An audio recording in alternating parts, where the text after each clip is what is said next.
오늘 로마서 5장 12절로 21절 모두 해서 10절입니다. 이 10절 속에 계속해서 반복해서 나오는 단어 하나가 있습니다. 무슨 단어죠? 한 사람이라고 하는 단어입니다. 이 단어가 몇 번 나오느냐면 8번 나옵니다. 그런데 한 사람은 한 사람인데 동일한 인물을 지칭하고 있는 것이 아니라 앞에서 나오는 한 사람은 누구냐면 아담을 의미합니다. 아담을 한 사람으로 그렇게 말씀을 하고 있고, 그 다음에 이 아담과 견주해서 대조해서 또 한 사람이 등장을 하는데, 그 또 한 사람이 바로 누구냐면 예수 그리스도입니다. 그래서 이제 12절에 보시면 그 한 사람이 나오는데, 12절에서 나오는 그러므로 한 사람으로 말미암아, 그때의 한 사람은 아담이에요. 그 다음에 15절에 가셔서 그 앞부분에 나오는 그 범죄와 같지 아니하니 곧 한 사람의 무엇을 인하여? 범죄를 인하여. 그때 나오는 한 사람은 아담입니다. 그 다음에 17절로 가셔서 거기서도 한 사람의 무엇으로 말미암아? 범죄로 말미암아. 그때의 한 사람이 아담이에요. 그 다음에 19절에 가서 보시면 19절에서도 한 사람이 뭐하지 아니했어요? 순종하지 않았습니다. 여기서 4번에 걸쳐서 나오는 그 한 사람 모두가 다 아담을 말합니다. 그 다음에 이 아담과 대조해서 또 한 사람이 등장을 하는데, 그 한 사람이 누구냐면 예수 그리스도입니다. 15절에 보시면 앞에서 쭉 이렇게 읽으시다가 더욱 하나님의 은혜와 또한 한 사람 하면서 바로 이름이 나오죠. 예수 그리스도. 그때의 또한 한 사람은 예수 그리스도입니다. 그 다음에 17절에 가서 보시면 17절의 말씀이 쭉 이렇게 이어지면서 거기에 의의 선물을 넘치게 받는 자들은 한 분 누구? 예수 그리스도를 통하여 생명 안에서 왕노릇 하였느니라. 그 다음에 18절에서도 거기서도 쭉 말씀이 이어지다가 한 의로운 행위로 말미암아 많은 사람이 의롭다 하심을 받아 생명에 이르렀느니라. 그 다음에 19절에서도 등장하는 그 한 사람이 누구냐면 예수 그리스도입니다. 이 한 사람 아담을 통해서 이 땅에 뭐가 들어왔는가? 죄가 들어왔어요. 그 다음에 죄가 들어와서 그 다음에 죄에 대한 결과로 이 땅에 또 뭐가 들어왔는가? 사망이 들어왔습니다. 그런데 여기와 전 대조적으로 여기에 또 한 사람 예수 그리스도를 통해서 이 땅에 하나님이 뭘 주셨는가? 의를 주셨어요. 그래서 여러분, 예수 믿으면 하나님이 우리를 의인이라고 말씀하십니다. 그 다음에 의에 대한 마지막 결과가 무엇으로 나타나게 됐는가? 생명으로 나타납니다. 그러니까 이 두 가지의 큰 하나의 역사 속에서 두 가지의 큰 그룹이 있다고 하는 거예요. 그래서 바로 이쪽 그룹과 이쪽 그룹을 지금 성경은 우리에게 대비를 하고 있습니다. 대비를 하고 있는데, 여기에 아담이 불순종함으로 이 땅에 죄가 들어왔잖아요. 그 죄가 들어와서 이 세상의 모든 사람들이 뭐가 됐는가? 죄인이 된 거예요. 그래서 로마서 3장 10절에 보시면은요, 기록되었으되 의인은 없나니 한 사람도 없도다. 그러니까 이 세상의 모든 사람들이 모두가 다 죄인이다. 그래서 그 앞에 로마서 3장 10절에 기록되었으되라고 하는 그 말씀은 시편 14편 1절과 시편 53편 2절입니다. 그 말씀이 뭐라고 기록이 되어져 있는가? 어리석은 자는 그 마음에 이르기를 하나님이 없다 하도다. 여러분, 누가 어리석은 사람인가? 공부 못한 사람, 가난한 사람 아니에요. 성경에서 말씀하시는 지혜와 어리석음의 기준은 하나님 모시고 사는 사람은 똑똑한 사람이에요. 여러분, 하나님 모시고 살면 그 사람이 최고로 지혜로운 사람이에요. 가장 영리한 사람이라 그 말이에요. 세상적으로 똑똑한 것 같은데 하나님 부정하고 사는 사람이 가장 어리석다 이 말이에요. 그래서 그 마음속에 하나님이 없다 하도다 그러는데, 여러분 무신론에도 두 가지의 무신론이 있습니다. 신을 부정하는 것을 우리가 무신론이라 그렇게 이야기를 하는데, 이성적 이론적 무신론이 있습니다. 하나님은 존재하지 않다, 아니 하나님의 존재를 내가 인정할 수 없다, 그게 이론적이죠. 이성적으로 하나님을 부정하는 이성적 이론적 무신론이 있습니다. 또 하나 무신론에 어떤 차원에 있는가, 실제적 무신론이 있습니다. 이게 바로 뭐냐면, 예배 드릴 때는 하나님이 계신 것 같아. 찬양을 듣고 기도하고 설교를 들을 때는 하나님이 분명히 살아계신 것 같고, 그 하나님이 나의 아버지가 되는 것처럼 믿어지고, 그래서 하나님이 계시다고 하는 그 존재성을 예배 드리면서 확실하게 느끼고 내가 그것을 인정하는데, 예배 마치고 가면 하나님이 없어. 이게 실제적 무신론이라고 그래요. 그래서 이제 죄를 짓다가 보니까, 그래서 성경은 그렇게 선포를 하는 겁니다. 의인은 없나니 한 사람도 없도다. 그래서 이 죄를 지은 다음에, 죄를 지은 인간에게 아담부터 시작을 해서 죄의 DNA를 가지고 죄를 지으면서 그 죄가 우리 안에 사망을 가져다 주는데, 이게 바로 우리가 살고 있는 세상이라 그 말이에요. 여러분, 세상은 가면 갈수록 죄가 줄어듭니까? 늘어납니까? 가면 갈수록 죄에 대한 깊이가 얇아집니까? 깊어집니까? 가면 갈수록 죄는 더 확산됩니다. 제가 1987년도 미국을 들어가서 1990년부터 미국 장로교 소속 목사로서 거기서 사역을 했습니다. 거기에 총대가 돼서 총회에 참석한 다음에 1990년입니다.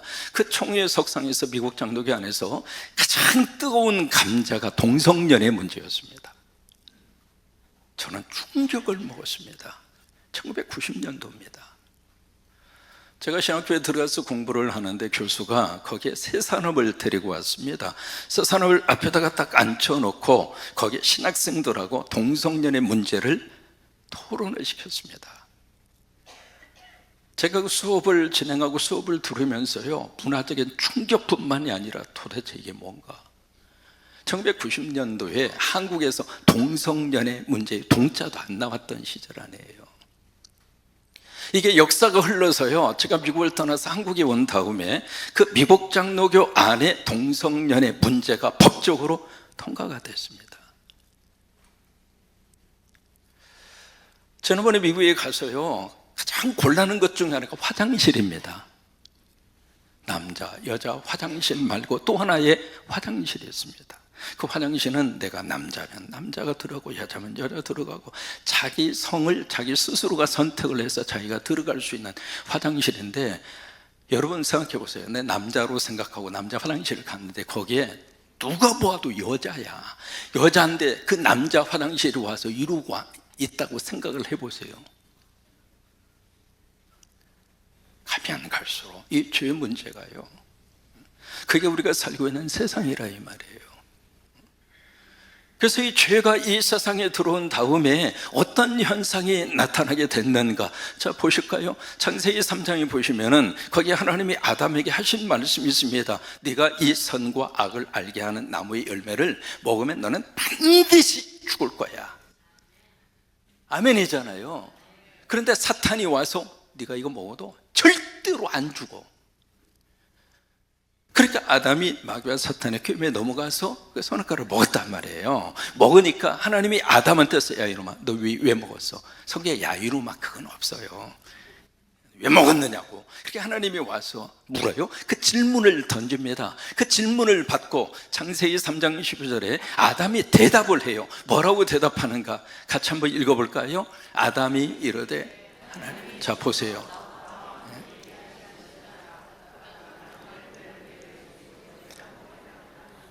그 선과 악을 알게 하는 나무 열매를 누가 먹었어요? 자기가 먹었잖아요. 하나님 그 질문을 던졌을 때 하나님 죄송해요.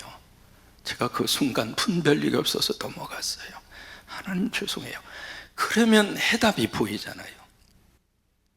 근데 바로 거기에서 아담이 하는 말이 하나님이 주셔서, 이게 바로 뭐예요? 지금 누구 탓을 하는 겁니까? 하나님 탓을 하는 거예요. 하나님, 내가 언제 여자 달라고 그랬어요? 하나님이 주셔서, 하나님이 주신 바로 그 여자, 우리말로 말하면 에펜네, 이 에펜네 때문에 내가 이렇게 먹게 된 거지, 하나님 나 먹고 싶은 마음 하나도 없었어요. 이게요, 죄의 속성을 가지고 있는 인간의 모습이에요. 자꾸 남의 탓을 합니다. 가정 안에서 말이죠, 서로 그냥 아내 탓하고, 그리고 자식 탓하고, 부모 탓하면 그 가정이 행복하겠어요? 가정은 그런 것이 아닙니다. 가정은 그냥 내 탓이에요. 내 탓이에요. 그러면 가정은 행복합니다. 가정 안에 큰 소리 날 일도 없고요, 가정 안에 싸울 일도 없고. 또 하나, 죄를 범한 다음에 인간 세상에 나타나는 두 번째 현상이 있습니다. 그것이 바로 뭔가? 책임 전가입니다. 그래서 창세기 3장 13절에 하나님이 하와에게 가서 물어요. 어찌하여? 그 이야기는 왜 너 이렇게 했느냐고, 왜 너도 따먹고 네 남편한테 주고 왜 그랬느냐고 그렇게 하는지 물으니까, 하와가 그 다음에 누구를 딱 지칭하느냐면 이르되, 누가? 뱀이 나를 꾀모로 내가 먹었나이다. 그냥 내가 먹었어요. 그러면 여러분, 사람이 사실을 인정할 때에는 말이 짧아요. 근데 이게 사실을 아니라고 부정하기 시작하면 말이 길어집니다. 왜? 변명도 해야 되고 자기 합리화도 해야 되고. 그래서 이 하와가 누구에게 지금 책임을 전가하고 있는가? 뱀한테 책임을 전가하고 있거든요. 자, 보세요. 창세기 1장에 하나님이 모든 것을 다 창조하신 다음에 이 세상의 모든 것을 다스리고, 그리고 잘 번성할 수 있도록 모든 책임과 권한을 누구한테 줬어요? 아담과 하와한테. 그럼 뱀을 다스려야 될 사람이 하와라 이 말이에요. 근데 다스려야 될 그 뱀에게 하와가 다스림을 받고 있는 거란 말이에요. 이게 죄를 지은 인간에게서 나타나는 모든 현상들입니다. 그래서 이 자기가 행한 잘못에 대해서 자꾸 남의 탓하고 책임을 주는 거예요. 여러분, 성광교회 담임 목사로 부족한 종을 하나님이 세우셔서 이 교회의 모든 책임은 다 누구한테 있어요? 장로님들한테 있죠? 그죠? 여러분들이 설교에 은혜 못 받는 거 다 장로님 탓 아닙니까? 장로님들 안 그래요? 장로님들이 기도를 좀 세게 해줬으면 내가 설교를 잘했을 거 아니요.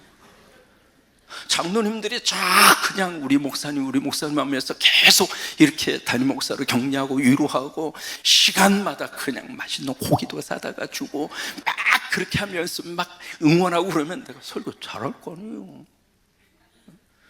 여러분들이 은혜 못 받는 것은 내 탓이 아니라 장로님들 탓. 맞아요? 아니라고 해주셔서 고마워요. 장로님들 자유함을 얻으세요. 이 교회에서 이루어지는 모든 것에 대한 최종 책임은 누구예요? 차상령이에요. 차상령. 근데 그 책임을 가지고 있는 제가 교회 안에 이루어지는 일들에 대해서 누구 책임이라고 그러고, 누가 잘못해서 그렇다고 책임을 그쪽으로 자꾸 전가하고 있다면 이게 죄의 DNA를 가지고 있는 죄된 인간의 모습이라 이 말이에요. 그래서 이쪽에 속한 이 그룹에는 희망이 없습니다. 가면 갈수록 죄를 더 많이 짓죠. 가면 갈수록 죄가 더 파괴적이죠. 여러분, 지금 전쟁, 여기 사랑으로 따냐고 다시아도 계십니다만 조국을 바라보면서 얼마나 간절히 두 번에 기도하시겠어요? 우크라이나 전쟁이 이렇게까지 오래 갈 줄을 누가 알았습니까? 이스라엘과 하마스의 전쟁이 1년 이상 이렇게 지속되리라고 누가 생각을 했습니까? 북한이 이제는 거기에 러시아까지 군대를 파병했어요. 지금 이게 지금 어떤 모습으로 돌아가는지. 이쪽의 세계를 들여다보면은 이 세계 속에 답이 여러분 보입니까? 답이 안 보여요. 답이. 그래서 이런 속에, 그래서 로마서 3장 10절 이하에 보시면 바로 이쪽 세계를 쭉 말씀을 하시다가 로마서 3장 21절 말씀에 말씀을 시작하기 전에 우리말에는 없는 단어 하나가 있습니다. 그 단어가 뭐냐면 이 단어입니다. 이상하게 생긴 것 같아도 이게 헬라어 대라고 하는 단어입니다. 대. 이 대라고 하는 말을 영어로 뭐라고 번역하는가? but이에요. 그러나 여기에 희망이 있습니다. 아무 어디를 봐도 해답을 찾을 수가 없는데 금년 여름 얼마나 무더웠습니까? 세상에 날씨가 미쳤잖아요. 미쳤다 그러고 제가 미국을 갔는데 미국은 날씨가 더 미쳤어. 평균 42도.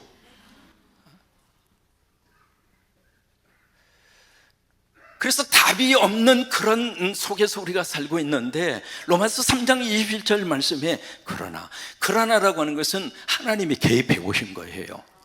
절망과 어둠 속에서 희망 없이 몸부림치고 있는 죄와 사망의 굴레 속에 있는 우리들 속에 그러나 하나님이 개입해 오신 거예요.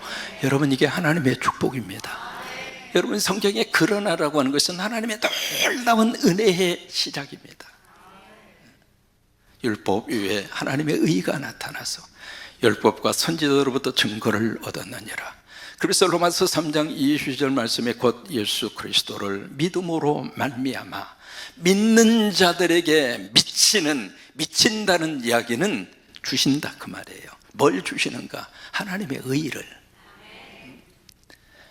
그래서 이쪽에서는 희망을 바라볼 수 없었는데 바로 여기에 희망이 있어요. 여기에 답이 있어요. 여기에 하나님의 역사가 있습니다. 그래서 이쪽의 영역을 뭐라고 이야기하는가? 복음이라고 그런 거예요. 그래서 이 죄의 문제를 해결하기 위해서 어떤 사건이 있었는가? 바로 십자가의 사건이 있어요. 이 사망의 문제, 죽음의 문제를 해결하기 위해서 바로 예수 그리스도를 통하여 부활의 역사를 허락해 주신 거예요. 히브리서 9장 22절 말씀에 같이 한번 고백할까요? 시작. 염소와 송아지의 피로 하지 아니하고 오직 자기의 피로 영원한 속죄를 이루사 단번에 성소에 들어가셨느니라. 피라고 하는 말이 2번 나옵니다. 성경 전체 속에 피라고 하는 단어가 748번 나옵니다. 히브리서 전체 속에 피라고 하는 단어가 27번 나옵니다. 히브리서 9장에 피라고 하는 단어가 12번 나옵니다. 뭘 위해서? 이걸 해결하려고. 이 시간도 보혈의 피로 우리를 다 씻으셔서 한 주간 살면서 지은 주 예배 드리면서 보혈의 피로 우리를 다 깨끗이 하십니다. 그 다음에 이 사망의 문제를 해결하기 위해서 부활을 허락을 해주셨는데 요한복음 11장 25절 26절의 말씀 같이 한번 고백합니다. 예수께서 이르시되 나는 부활이요 생명이니 나를 믿는 자는 죽어도 살겠고 무릇 살아서 나를 믿는 자는 영원히 죽지 아니하리니. 너 이거 믿어? 너 이거 믿어? 제가 2015년 이 재단에 와서 지난주 우리 황순대 권사님 천국에 보낼 때까지 천국 입성 예배를 158번 드렸습니다. 그 모든 천국 입성 예배 마지막 본문을 저는 똑같이 저 본문을 씁니다. 내가 부활이야. 내가 생명이야. 여러분, 이게 직설법이에요. 그리고 이것이 현재형입니다. 미래에 너희가 부활할 거야, 부활해서 영원히 살 거야 라고 하는 미래형의 말씀이 아니라 그것 또한 우리에게 약속을 해 주셨지만 지금 여기에서 내가 부활이야, 그리고 여기에서 생명이라 이 말이에요. 한 가지 질문합니다. 살기 위해서 먹어요? 먹기 위해서 살아요? 자, 질문 이렇게 바꿔봅니다. 여러분, 먹고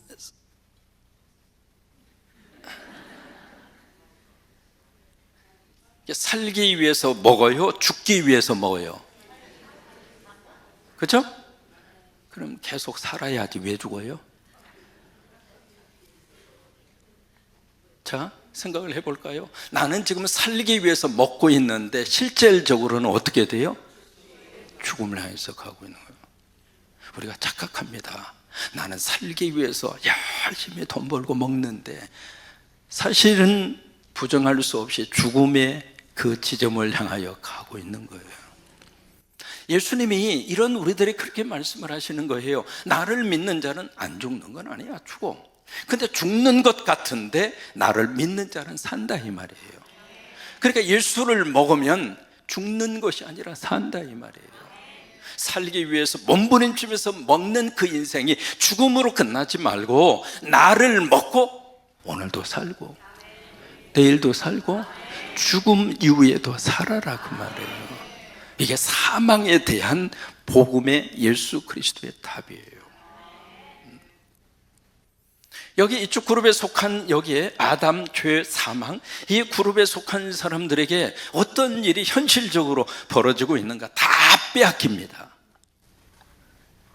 입가에 미소도 빼앗기고 살고 있고 감사도 빼앗기고 살고 있고 인생의 기쁨과 즐거움도 전혀 느껴보지 못하고 하루하루 삶을 시작하면서 이놈의 세상 참 내가 그러면서 한탄하고 살고 한숨을 푹푹 쉬면서 여러분 그게 당연한 게 아닙니다. 그게 일상적인 내 삶의 모습이라고 우리 스스로가 지금 각인이 돼 있어서 그런 거지 지금 이쪽에서 이 마귀와 사탄 이쪽에다 뺏기고 사는 거예요.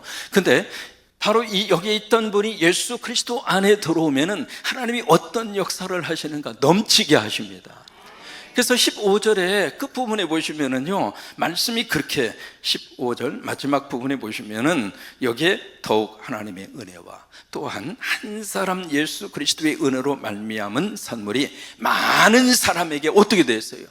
넘쳤다. 여러분 예수 믿으시고 넘치는 복 받으세요. 차고 넘치는 복. 그 다음에 20절에 보시면은요, 20절 같이 한번 읽습니다. 율법이 들어온 것은 범죄를 더하게 하려 함이라. 그러나 죄가 더한 곳에 은혜가 더욱 넘쳤다 이 말이에요. 예수 믿으시고 웃음도 넘치시고 감사도 넘치시고 참 행복하다. 부부가 서로 만나서 나 당신 만나서 행복해요. 그 말을 하고 그 말을 들을 수 있어야 이게 진짜 인생이지. 나 당신 만나서 열받아. 내 일생 최대의 실수가 내가 당신 만난 거야. 그러면서 일생을 살고 있다면 그 무슨 그 인생이 행복하겠어요? 우리가 예수 안에 속하면 넘치도록 받는다 이 말이에요. 로마서 5장은 정리의 말씀을 딱 해줍니다. 로마서 5장은 이 지구상의 모든 사람을 딱 두 종류로 로마서 5장은 말씀을 하십니다. 지금 전 세계 인구가 81억 6천만 명입니다. 전 세계 인구를 성경은 딱 둘로 보는 거예요. 첫째 아담, 두 번째 예수 그리스도. 그래서 청교도 목사님인 토마스 것 윈리라고 하는 목사님이 그렇게 정리를 했습니다. 뭐라고 정리를 했는가 같이 한번 읽어볼까요? 하나님의 면전에는 두 사람만 있다. 아담과 예수 그리스도이시다. 그리고 이 두 사람은 다른 모든 사람들을 그들의 허리끈에 매달고 있다. 이쪽 그룹에 살고 있는 사람은 아담의 허리끈에 묶여 있는 거예요. 이쪽 그룹에 사는 사람은 예수 그리스도의 허리끈에 매달려 있는 사람이에요. 믿음은 뭔 줄 알아요? 믿음은 아담 소속에서 예수 그리스도의 소속으로 옮기는 거예요. 믿음은 아담의 그 자리에 있던 우리들이 복음의 그 자리로 옮겨가는 거예요. 그러니까 우리가 예수 믿는다고 하는 것이 얼마나 큰 은혜이고 축복인가. 그대는 아는가 복음의 능력을. 이게 로마서를 로마에 있는 성도들에게 쓰고 있는 성령께서 바울을 통하여 그들에게 던지고 있는 복음의 은혜이고 축복입니다. 저와 여러분은 예수 그리스도의 허리에 꽁꽁 묶여서 그 복음 안에서 주시는 의와 생명을 가지고 이 한 주간도 승리로 살아가게 되기를 주의 이름으로 축원합니다.